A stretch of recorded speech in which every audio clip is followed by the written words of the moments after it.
Oh, Kamala is here. Finally, about time, dude. Nobody wants to work anymore. Can we hear from Mike D?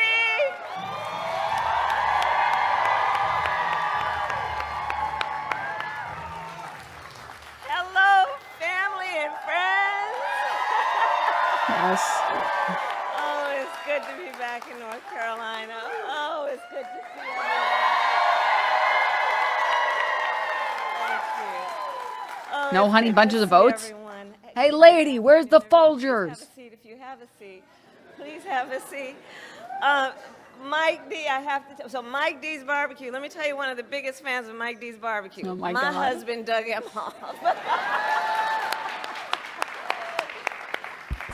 And thank you, Mike, for sharing your story. And I'm just so sorry for what your family has been through. But you have, We did miss out the of an story. incredible tragedy, done so much for the community, and you are such a role model. So thank you, Mike, for everything you do. Yeah, give it up for Mike and his story. Thank you. And good afternoon to everyone here. Thank you to all of the incredible leaders with us today, including my friend, the Governor, Roy Cooper. Where is he? Here with his daughter. Every time I land in North Carolina, I'm just literally coming down the stairs of Air Force Two, I will shout to Roy Cooper, "What number is it, Roy?" And today he shouted 16, which is the number of times I've been in this beautiful state since I've been vice president. Every time. I want to thank your next governor, attorney general. The crowd looks tiny. Bro, Raleigh has like less than 500,000 people, okay? Give him a break. Not every city can be fucking New York. An extraordinary governor. Representatives Adam, Manning, Foushee, and Nickel, thank you all for your support, for your friendship, for your leadership. The live captions are good. Chair Thomas of the Wake County Board of Commissioners, thank you for all that you do. And to all the leaders that are here today, including the students and instructors here at Wake Tech North. Thank you. Thank you. So thank you all. So listen, this election, I do strongly believe, is about two very different visions for our nation. Also, Raleigh is purple as fuck. A lot of rich Republicans, Ours yeah. Focused on the future, and the other focused on the past. We see that contrast clearly in many ways, including when it comes to how we think about the economy. So our country has come a long way since President Biden and I took office. At that time, we sadly remember the millions of Americans that were out of work. We were facing one of the worst economic crises in modern history. And today, by virtually every measure, our economy is the strongest in the world.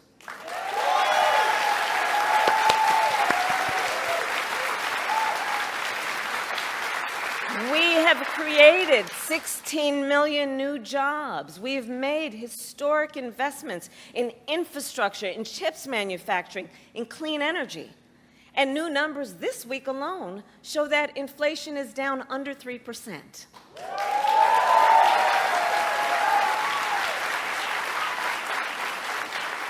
And as President of the United States, it will be my intention to build on the foundation of this progress. Still, we know that many Americans don't yet feel that progress in their daily lives. Costs are still too high.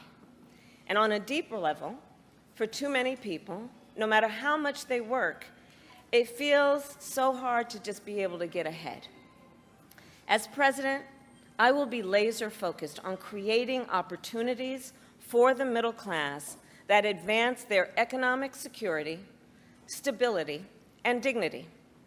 Together, we will build what I call an opportunity economy. An opportunity economy. An economy where everyone can compete and have a real chance to succeed. Everyone, Yeah. regardless of who they are or where they start, has an opportunity to build wealth for themselves and their children. And where we remove the barriers to opportunity, so anyone who wants to start a business or advance their career can access the tools and the resources that are necessary to do so.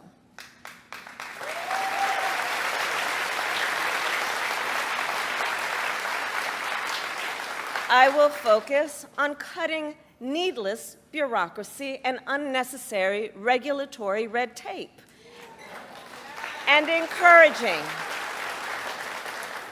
encouraging innovative technologies while protecting consumers, and creating a stable business environment with consistent and transparent rules of the road. As president, I will bring together labor with small businesses and major companies to invest in America, to create good jobs, achieve broad-based growth, and ensure that America continues to define the future and lead the world. Chad, do you think we'll get direct policies or more platitude? Please. Right, guy, think of the word you want. And key to creating this opportunity economy is building up our middle class. It is essential. The middle class is one of America's greatest strengths. And to protect it, then, we must defend basic principles, such as your salary should be enough to provide you and your family with a good quality of life. I mean, yeah. Such as no child should have to grow up in poverty. I mean, yeah. Such as after years of hard work, you should be able to retire with dignity. Okay, well, we all know that one's not happening. And so. you should be able to join a union if you choose. Building up the middle class will be a defining goal of my presidency. Not enough Social Security, guys. Sorry to tell you. I strongly believe when the middle class is strong, America is strong. What if there's no middle class? So in the weeks to come, I will address in greater detail my plans to build an opportunity economy. And today, I will focus on one element that's on the minds of many Americans as they pay their bills at the kitchen table or walk the aisles of a grocery store. And that is lowering the cost of living.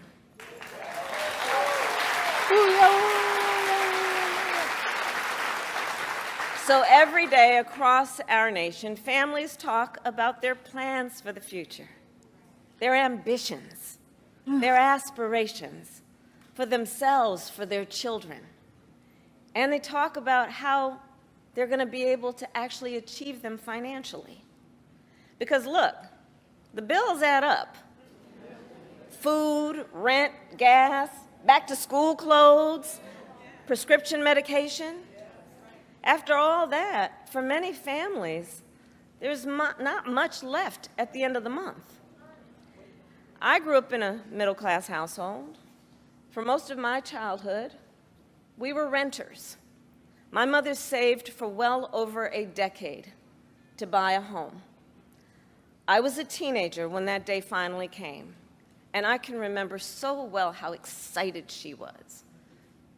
I kind of understood what it meant, but we called her Mommy. Mommy was so excited, it just made us excited that she was so excited.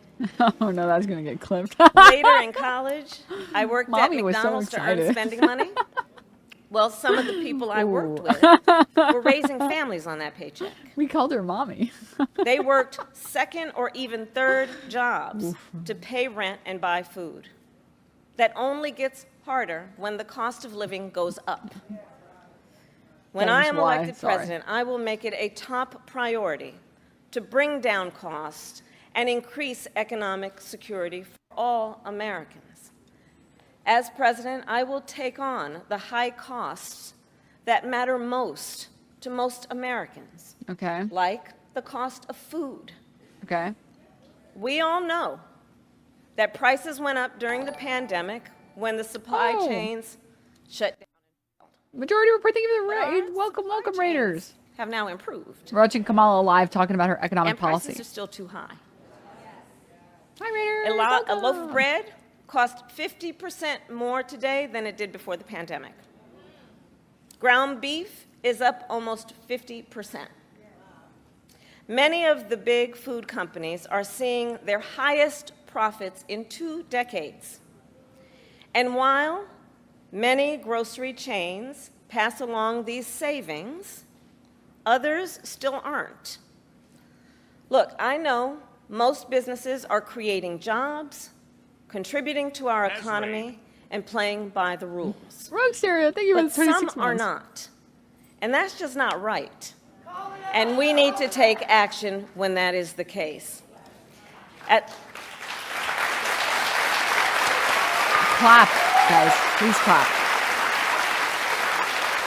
We need to take action, okay? We're As gonna hear about the Attorney action very General shortly. in California, I went after companies that illegally increased prices, including wholesalers that inflated the price of prescription medication, and companies that conspired with competitors to keep prices of electronics high. I won more than $1 billion for consumers.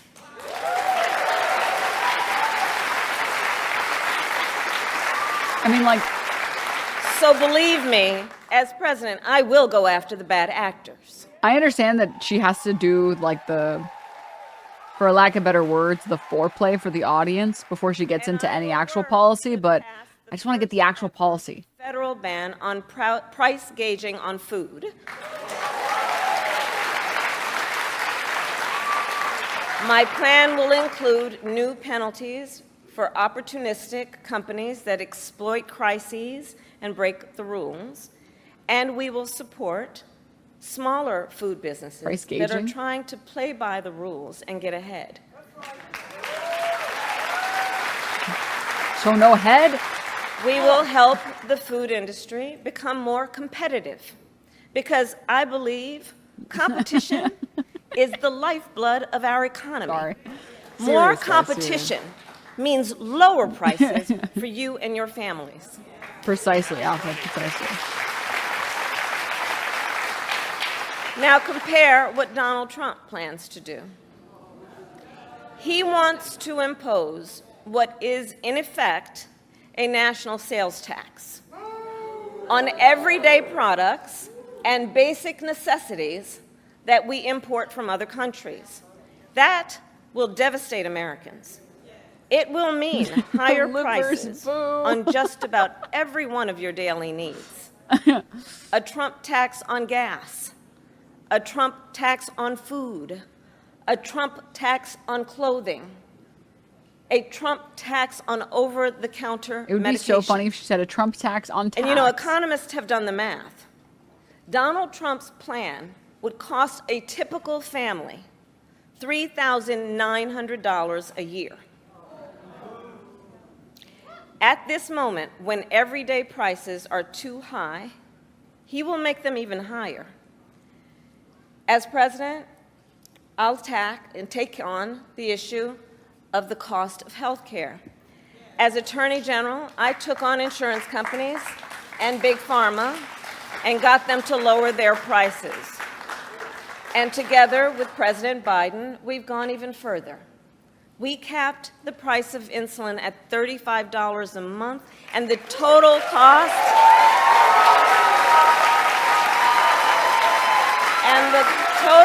Which, by the way, it's crazy that it took that long. $2,000 a year for seniors. We let Medicare negotiate lower drug prices for seniors. And just yesterday, Broke Social, thank you for the 7 months. yesterday, we announced that we are lowering the price by up to 80% for 10 more life-saving drugs.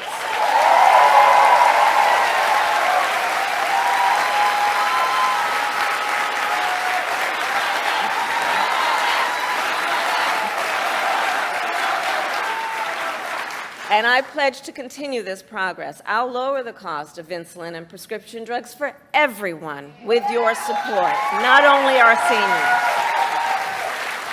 And demand transparency from the middlemen who operate between Big Pharma and the insurance companies who use opaque practices to raise your drug prices and profit off your need for medicine. Nice sarcasm, bro. 2 months ago, I announced that medical debt will no longer be used against your credit score.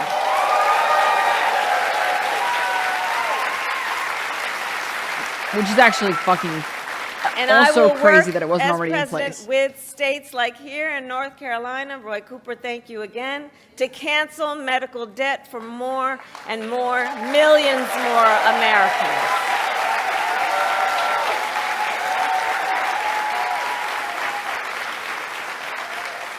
As for Donald Trump, well, he wants to repeal the Affordable Care Act, which 45 million Americans rely on. 45 million Americans rely on it for health care. That would take us back to a time when insurance companies could deny people with pre-existing conditions. We all remember what that was. And we're not going back. We're not going back. This audience is not in sync. And remember, and this is why we're not going back, because we do remember, he tried to cut Medicare every year he was president, threatening a program that tens of millions of seniors count on. And according to his Project 2025 agenda, he intends to undo our work to bring down prescription drugs, the cost of prescription drugs, and insulin costs.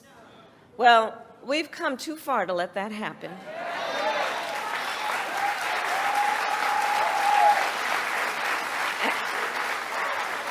So we're not going back on that, and let's talk about the cost of housing. So now, the housing market can be complicated, but look, I'm not new to this issue. As State Attorney General, I drafted and helped pass a homeowner Bill of Rights, one of the first in America. And during the foreclosure crisis, I took on the big banks for predatory lending with many of my colleagues, including Roy Cooper, and won $20 billion for California families when I was Attorney General.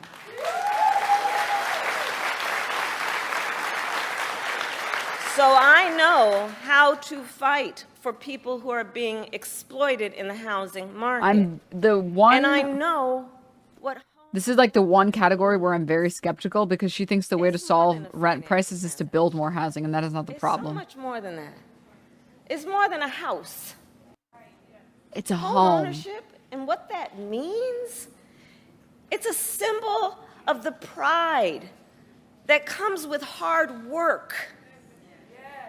It's financial security. It represents what you will be able to do for your children.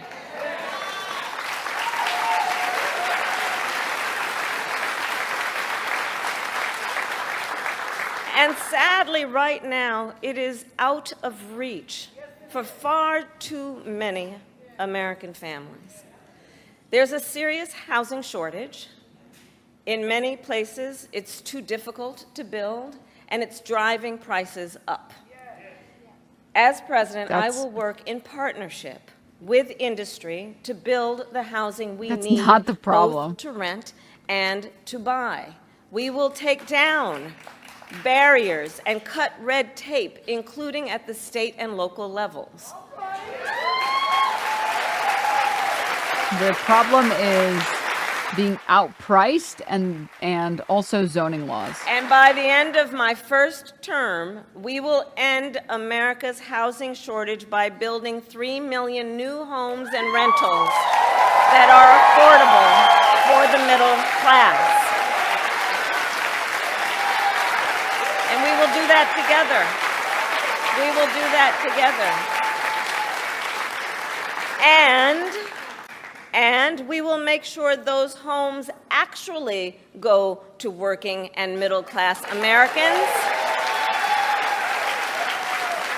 not just investors. Right? The audio team is Because, not doing some great. corporate landlords, some of them buy dozens, if not hundreds of houses and apartments. Wait, Then they turn them around and rent them out at extremely high prices.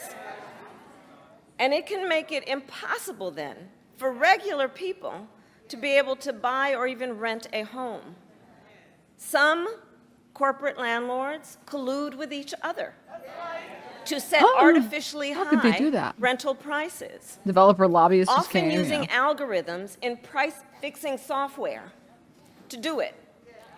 It's anti-competitive, and it drives up costs. I will fight for a law that cracks down on these practices. If none of those houses are nonprofit housing, it will make less than zero difference. Yeah. Coco, thank you for the prime. We also know that as the price of housing has gone up, the size of down payments have gone up as well. Even Wait, if what did she say? aspiring- I want to get back on As that. the Wait. price of housing has gone up, the size of down payments have gone up as well. Even if aspiring homeowners save for years, it often still is not enough. So in addition, while we work on the housing shortage, my administration will provide first-time home buyers with $25,000 to help with the down payment on a new home.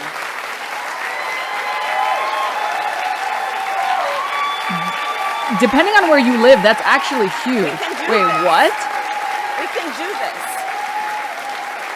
All prices just went up 25K? I mean, that's not to exactly how it help works. more Americans experience the pride of home ownership and the financial security that it represents and brings. So that's my plan. But here's what Donald Trump would do. If his Project 2025 agenda is put into effect, it will add around $1,200 a year to the typical American mortgage. He's got it backward. We should be doing everything we can to make it more affordable to buy a home, not less. For people saying, oh, they'll just raise the price to 25K. That's not how that fucking works, dude. Finally, there's It's only for first-time buyers. You can't just raise the price across the board when it only applies to first-time buyers. Come on, guys, That's think. by letting you keep more of your hard-earned money.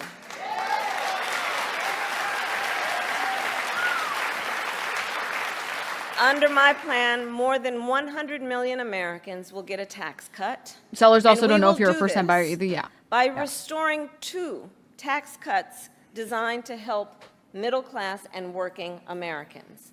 The Earned Income Tax Credit and the Child Tax Credit.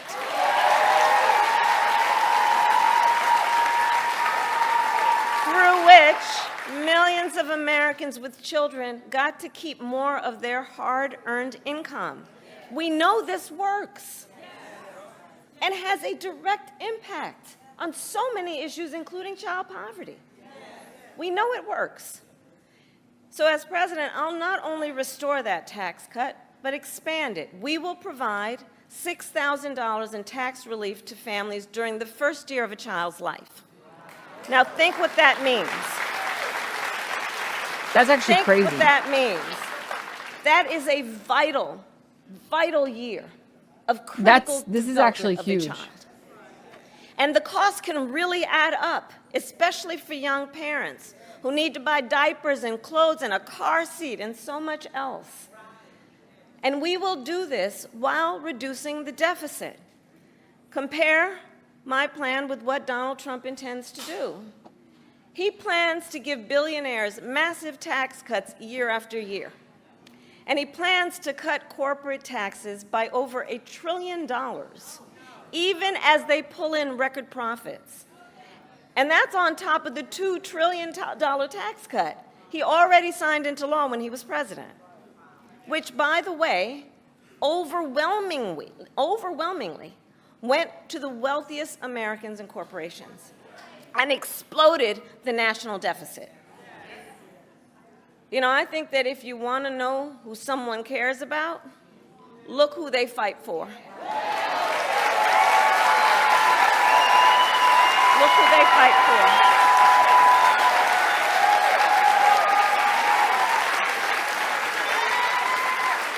Donald Trump fights for billionaires and large corporations.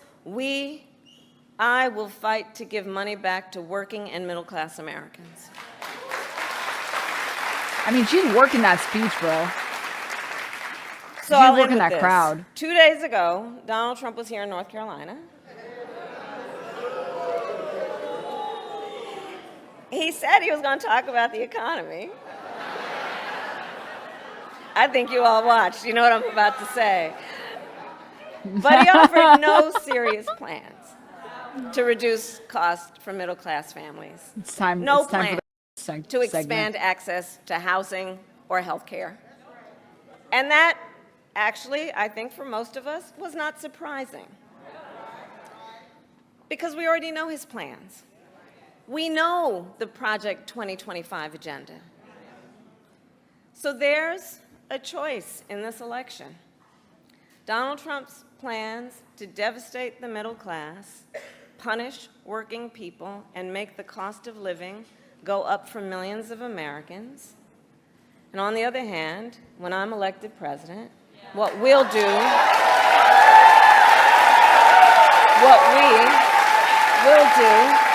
to bring down costs, increase the security and stability financially of your family, and expand opportunity for working and middle-class Americans.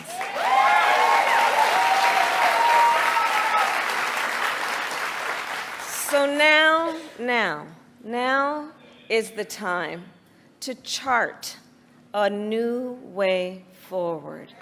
Now is the time to chart a new way forward, to build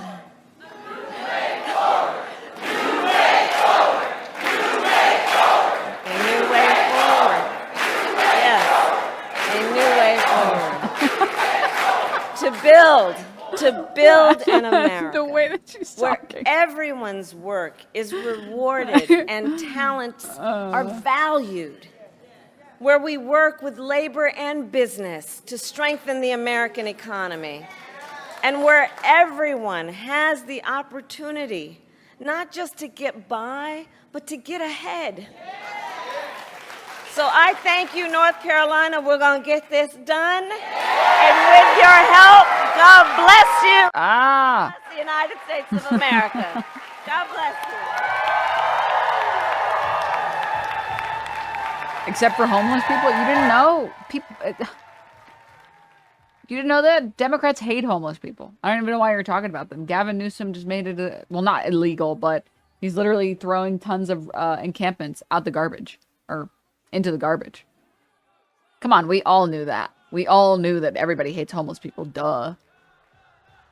You think that the Democrats would ever even say the word homeless and say anything positive ever? That would be peak delusion. I'd like to hear your idea for solving the housing crisis. Do what's already succeeded in lots of other cities and lots of other countries. Housing first, fast track to help them get resumes, get jobs, help them get a stable address, a phone number, and you will find that these people are a much lower tax burden on the state, and people are able to get back on their feet much quicker when they have even just a little bit of assistance. And it's much cheaper than putting people in jail. Because guess what? You throw them in jail, they get out, and they go right back in jail. And they will never pay their jail debts because they're homeless. So they just have this persistent cycle of eating up a fuck ton of city resources and tax dollars instead of, I don't know, just trying to help them. It's cheaper to house someone in like a repurposed motel or hotel or whatever. Jail debt? Yeah, you guys know about jail debt, right? It's much cheaper to house someone. Just like look up the cost of housing someone in a hotel, in like the shittiest motel you can find, versus housing someone in a prison. And you will find very quickly prisons are like 10 times the cost. 10 times the cost. They charge you to be in jail? Yeah, you leave jail with like generally a few tens of thousands of dollars of debt.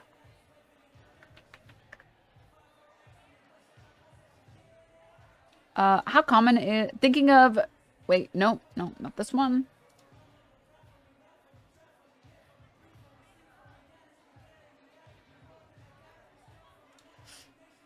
At $249 per day, prison stays leave ex-inmates deep in debt. 2 decades after her release from prison, Teresa Beatty feels she's still being punished. When her mother died 2 years ago, the state of Connecticut put a lien on the Stamford home she and her siblings inherited. It said she owed $83,000 to cover the stay of her 2.5-year imprisonment for drug crimes. And it's also the government paying for all these private prisons overhead. Yep. Jail is the worst Airbnb ever. Yep. They're still yapping in the background. Silence. Libbers.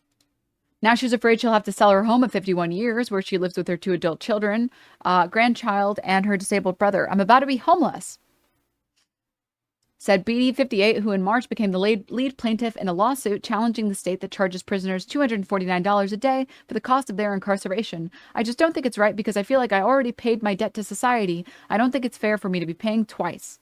All but 2 states have so-called pay-to-stay laws that make prisoners pay for their time behind bars, though not every state actually pursues people for the money. Supporters say that the collections are a legitimate way for states to recoup millions of taxpayer dollars spent on prisons and jails. How do you think homeless people, do you think homeless people are going to be able to pay this back? You take the homeless person on the street who stole some food because, they're homeless and they don't have a job and they don't have money. And then you throw them in jail, and then you tell them, hey, you were in jail for a year, you owe us $40,000.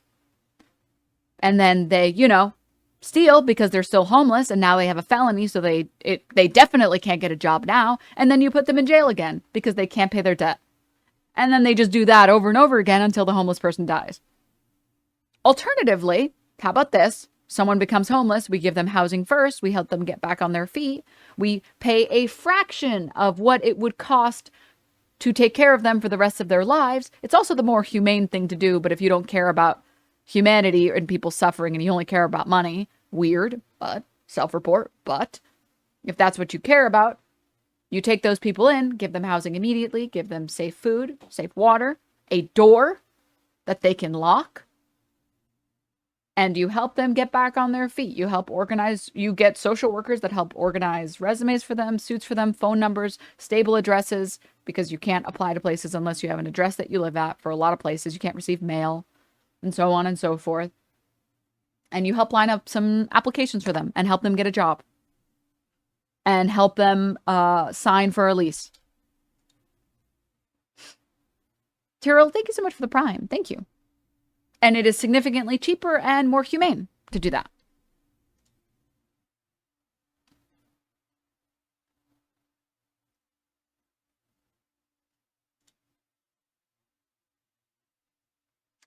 Call the homeless prevention call center. Dude, next this guy's going to tell me that there's a suicide prevention line.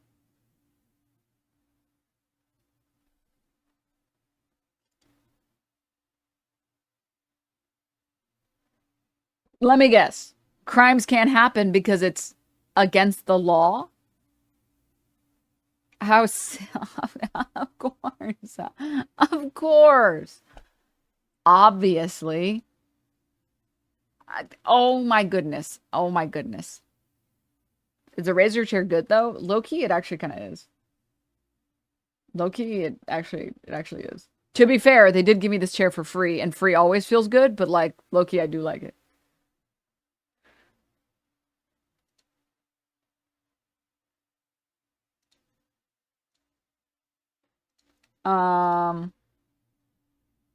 Also, yeah, this is a very, very good point. There's a big difference in 2008 when they didn't verify income. They gave loans to anyone's and down payment assistance. Well, it was also the CEDs. Is that what they were called? Or was it CDIs?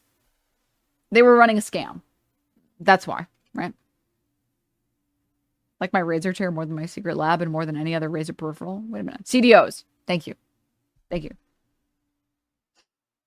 They were just giving loans out to anyone because they know they can bundle a bunch of shit loans together, pretend like they're better, and then when they fail, it doesn't matter. They already got their money. Subprime mortgages, yeah.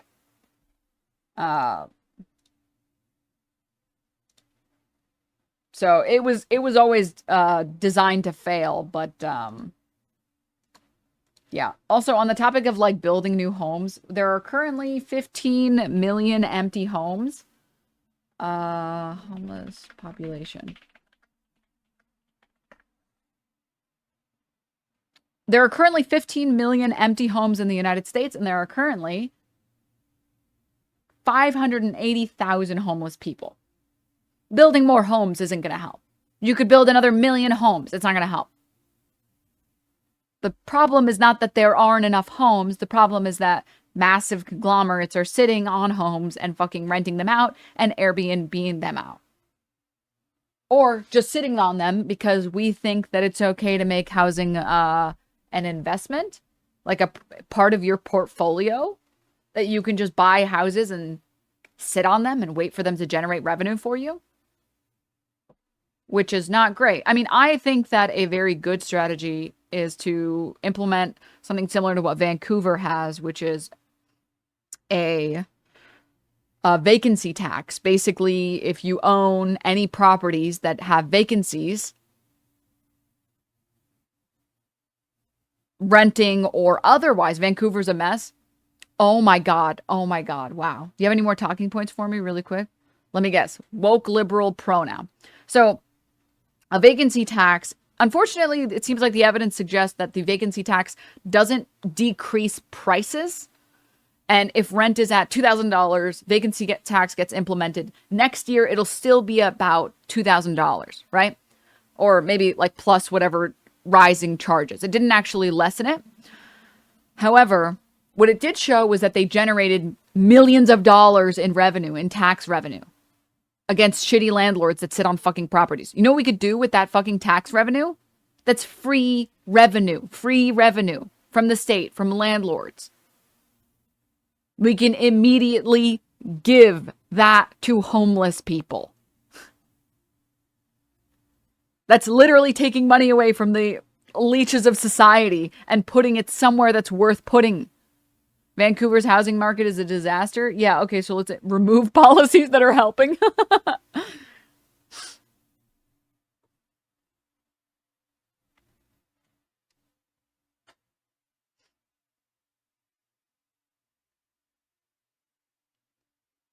I think it's meant more to be multi-duplex manufactured home versus single-family suburban houses, maybe. Maybe. But that would be like a zoning issue, which you didn't talk about. Because currently the US is really fucked up because of zoning laws. Because there are huge swaths of land where you can only build single-family homes with giant lots and giant pieces of land, and people don't want that.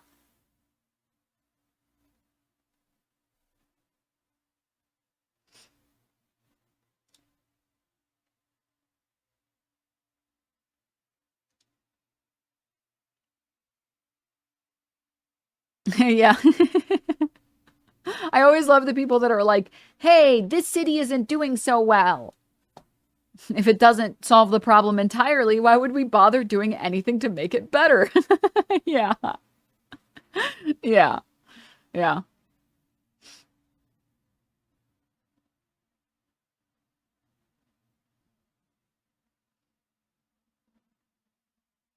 And again, on the Vancouver vacancy tax, the reality is Vancouver the housing market was not good before they implemented that tax. It was not good after they implemented that tax. But the primary difference is the state now has a bunch of money that they got to siphon from piece of shit landlord leeches. And all of that money can be dedicated to housing the homeless. Literally, you can just, every dollar you siphon away from some piece of shit landlord can go directly to helping a homeless person. How can I not be in favor of a policy like that? Fucking hell yes, dude.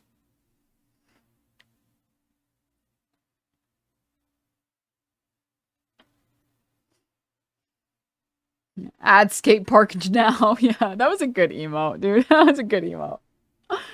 Oh man. Oh man, dude. This guy. This chatter is incredible. Oh, this chatter's amazing.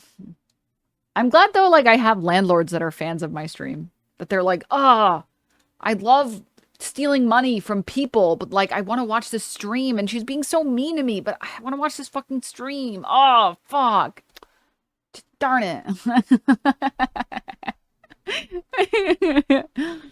Oh, God. And you know, at least a couple years ago, Detroit was selling vacant houses for a couple $100, moved out of state, not sure what's coming of it. Yeah. The problem with the housing that was being sold, I remember this policy very briefly, is that it was being sold in like generally pretty dog shit neighborhoods, and the houses being sold were in terrible condition.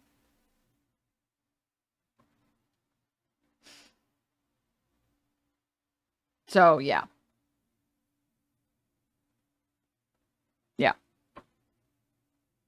Oh, Beer Bash, hey. I have terrible news, unfortunately. I do have terrible news. Sorry. Never try to get ahead. Be the victim. SMH. Wait, he admitted he's a landlord. I called him one and he didn't deny it. Hey, everybody look, it's a leech. Ooh. That's the glass, everyone. Get off Twitch. Get a job. This is my job. I make money making fun of people like you. It's a great job. Consider getting a job. You should take your own advice, man. I'm going to be honest with you. I'm a streamer and I have more of a job than you do. That says more about you, man. I don't know how else to explain that to you. That's a huge L, though. Having less of a job than a streamer? Christ. Oof. Jesus. I actually have to show up on time and do stuff? Damn.